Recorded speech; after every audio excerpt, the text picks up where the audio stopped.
نام ہے صفی اللہ اور آپ دیکھ رہے ہیں اسلامک ٹی وی اردو۔ معزز سامعین، اگر آپ ہمارے چینل پر نئے ہیں تو آپ سب سے گزارش ہے کہ میرے چینل کو سبسکرائب کریں اور پاس موجود بیل کے آئیکن پر کلک کر کے سی آل کر دیں تاکہ نئی ویڈیو آنے کی صورت میں آپ کو اطلاع ملتی رہے۔ مسلمانوں کی حبشی کی ہجرت اور شعب ابی طالب میں قید ہونا۔ مسلمانوں کو اور ان کے سردار فخر دو عالم صلی اللہ علیہ وسلم کو جب کفار سے تکلیف پہنچتی ہی رہی اور آئے دن ان میں بجائے کمی کے اضافہ ہی ہوتا رہا، تو حضور پاک صلی اللہ علیہ وسلم نے صحابہ رضوان اللہ علیہم اجمعین کو اس کی اجازت فرما دی کہ وہ یہاں سے کسی دوسری جگہ چلے جائیں، تو بہت سے حضرات نے حبشی کی ہجرت فرمائی۔ حبشی کے بادشاہ اگرچہ نصرانی تھے اور اس وقت تک مسلمان نہ ہوئے تھے، مگر ان کی رحم دل اور منصف مزاج ہونے کی شہرت تھی۔ چنانچہ نبوت کے 5ویں برس رجب کے مہینے میں پہلی جماعت کے 11 یا 12 مرد اور 4 یا 5 عورتوں نے حبشی کی طرف ہجرت کی۔ مکہ والوں نے ان کا پیچھا بھی کیا کہ یہ نہ جا سکے، مگر یہ لوگ ہاتھ نہ آئے۔ وہاں پہنچ کر ان کو یہ خبر ملی کہ مکہ والے سب مسلمان ہو گئے اور اسلام کو غلبہ ہو گیا۔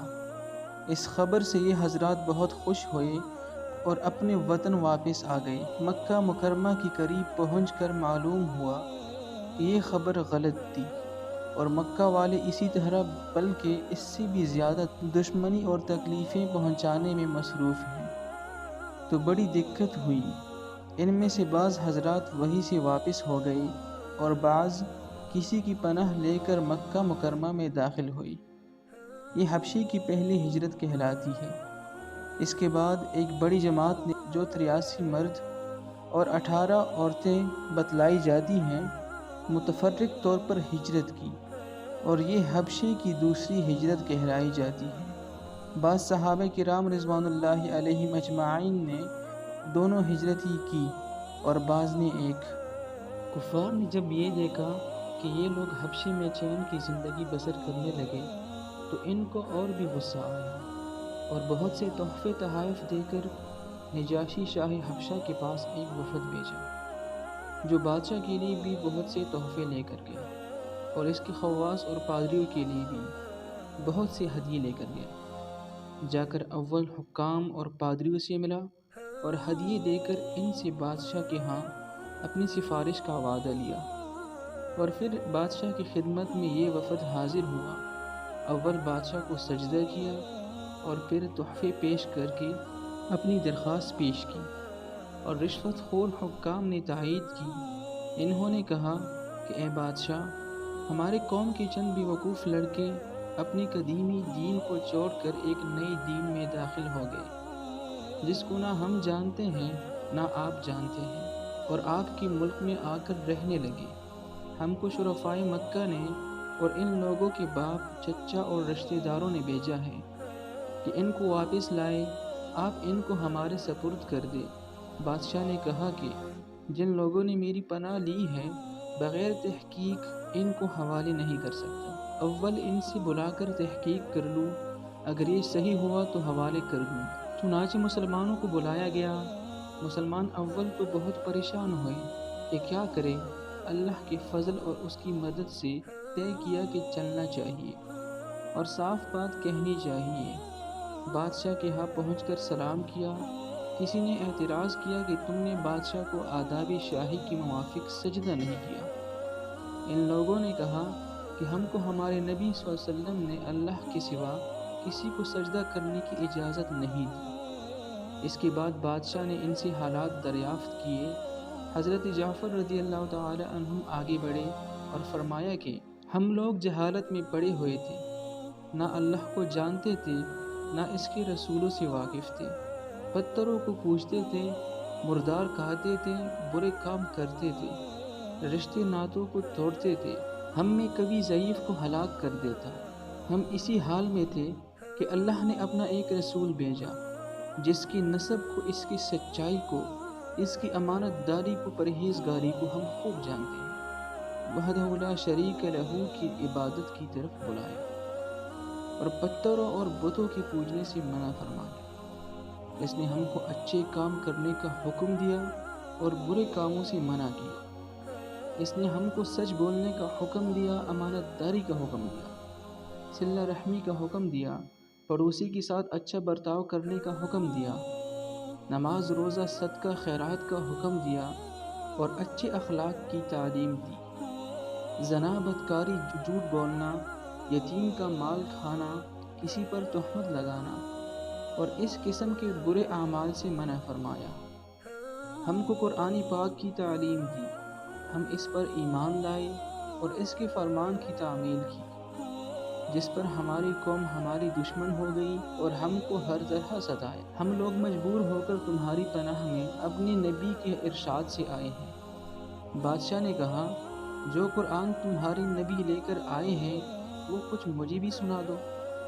حضرت جعفر رضی اللہ تعالی عنہم نے سورہ مریم کی اول کی آیتیں پڑھی، جس کو سن کر بادشاہ بھی رو دیا اور اس کے پادری بھی، جو کثرت سے موجود تھے۔ سب کے سب اس قدر روئے کہ داڑھیاں تر ہو گئی۔ اس کے بعد بادشاہ نے کہا، خدا کی قسم، یہ کلام اور جو کلام حضرت موسیٰ علیہ السلام لے کر آئے تھے ایک ہی نور سے نکلے ہیں، اور ان لوگوں سے صاف انکار کر دیا کہ میں ان کو تمہارے حوالے نہیں کر سکتا۔ وہ لوگ بڑے پریشان ہوئے کہ بڑی ذلت اٹھانا پڑی۔ آپس میں صلاح کر کے ایک شخص نے کہا، کل میں ایسے تدبیر کروں گا کہ بادشاہ ان کی جڑ ہی کاٹ دے۔ ساتھیوں نے کہا بھی کہ ایسا نہیں چاہیے، یہ لوگ اگرچہ مسلمان ہو گئے مگر پھر بھی رشتہ دار ہیں۔ مگر اس نے نہ مانا اور دوسرے دن پھر بادشاہ کے پاس گئے اور جا کر کہا کہ یہ لوگ حضرت عیسیٰ علیہ السلام کی شان میں گستاخی کرتے ہیں، ان کو اللہ کا بیٹا بھی نہیں مانتے۔ بادشاہ نے پھر مسلمانوں کو بلایا۔ صحابہ رضوان اللہ علیہم اجمعین فرماتے ہیں کہ دوسرے دن کے بلانے سے ہمیں اور بھی زیادہ پریشانی ہوئی۔ بہرحال گئے۔ بادشاہ نے پوچھا کہ تم حضرت عیسیٰ علیہ السلام کے بارے میں کیا کہتے ہو؟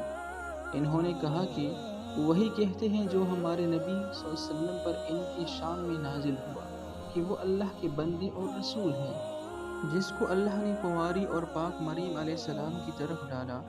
نجاشی نے کہا کہ حضرت عیسیٰ علیہ السلام بھی اس کے سوا کچھ نہیں فرماتے۔ پادری لوگ آپس میں کچھ کہنے لگے۔ نجاشی نے کہا کہ تم جو چاہے کہو۔ اس کے بعد نجاشی نے ان کو تحفے واپس کر دیے اور مسلمانوں سے کہا کہ تم امن سے ہو، جو تمہیں ستائے اس کو تاوان دینا پڑے گا، اور اس کا اعلان بھی کرا دیا کہ جو شخص ان کو ستائے گا اس کو تاوان دینا ہوگا۔ اس کی وجہ سے وہاں کے مسلمانوں کا اکرام اور بھی زیادہ ہونے لگا اور اس وفد کو ذلت سے واپس آنا پڑا۔ تو پھر کفار مکہ کا جتنا بھی غصہ جوش کرتا ظاہر ہے۔ اس کے ساتھ ہی حضرت عمر فاروق رضی اللہ تعالی عنہ کے اسلام لانے نے ان کو اور بھی زیادہ جلا رکھا، اور ہر وقت اس فکر میں رہتے تھے کہ لوگوں کا ان سے ملنا جلنا بند ہو جائے اور اسلام کا چراغ کسی طرح بجھے۔ اس لیے سرداران مکہ کی ایک بڑی جماعت نے آپس میں مشورہ کیا کہ اب کھلم کھلا محمد صلی اللہ علیہ وسلم کو قتل کر دیا جائے۔ لیکن قتل کر دینا بھی آسان کام نہیں تھا، اس لیے کہ بنو ہاشم بھی اونچی طبقے کے لوگ شمار ہوتے تھے، اور اگرچہ اکثر مسلمان نہیں ہوئے تھے لیکن جو مسلمان نہیں تھے وہ بھی حضور صلی اللہ علیہ وسلم کے قتل ہو جانے پر آمادہ نہیں تھے۔ اس لیے ان سب کفار نے مل کر ایک معاہدہ کیا کہ سارے بنو ہاشم اور بنو المطلب کا بائیکاٹ کیا جائے، نہ ان کو کوئی شخص اپنے پاس بیٹھنے دے، نہ ان سے کوئی خرید و فروخت کرے، نہ بات چیت کرے، نہ ان کے گھر جائے، نہ ان کو اپنے گھر میں آنے دے، اور اس وقت تک صلح نہ کی جائے جب تک کہ وہ حضور صلی اللہ علیہ وسلم کو قتل کے لیے حوالے نہیں کرتے۔ یہ معاہدہ زبانی گفتگو پر ختم نہیں ہوا، بلکہ اس کو لکھ کر بیت اللہ میں لٹکایا گیا تاکہ ہر شخص اس کا احترام کرے اور اس کو پورا کرنے کی کوشش کرے۔ اور اس معاہدے کی وجہ سے 3 برس تک یہ سب حضرات 2 پہاڑیوں کے درمیان ایک گھاٹی میں نظر بند رہے کہ نہ کوئی ان سے مل سکتا تھا، نہ یہ کسی سے مل سکتے تھے، نہ مکہ کے کسی آدمی سے کوئی چیز خرید سکتے تھے، نہ باہر سے آنے والے کسی تاجر سے مل سکتے تھے۔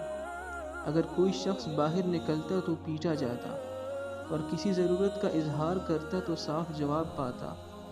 معمولی سا سامان غلہ وغیرہ جو ان لوگوں کے پاس تھا وہ کہاں تک کام دیتا۔ آخر فاقوں پر فاقے گزرنے لگے، اور عورتیں اور بچے بھوک سے بےتاب ہو کر روتے اور چلاتے۔ آخر 3 برس کے بعد اللہ کے فضل سے وہ صحیفہ دیمک کی نظر ہوا اور ان حضرات کی یہ مصیبت دور ہوئی۔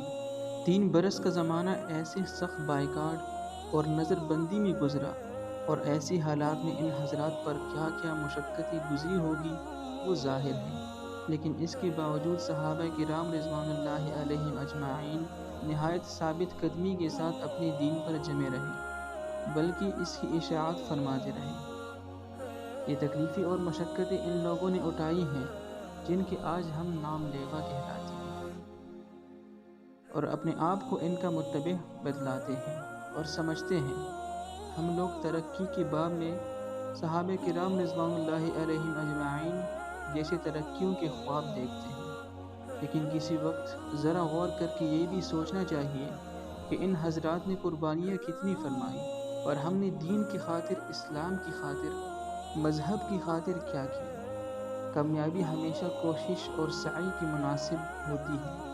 ہم لوگ چاہتے ہیں کہ عیش و آرام، بددینی اور دنیا طلبی میں کافروں کی دوش بدوش چلے، اور اسلامی ترقی ہمارے ساتھ ہو، یہ کیسے ہو سکتا ہے؟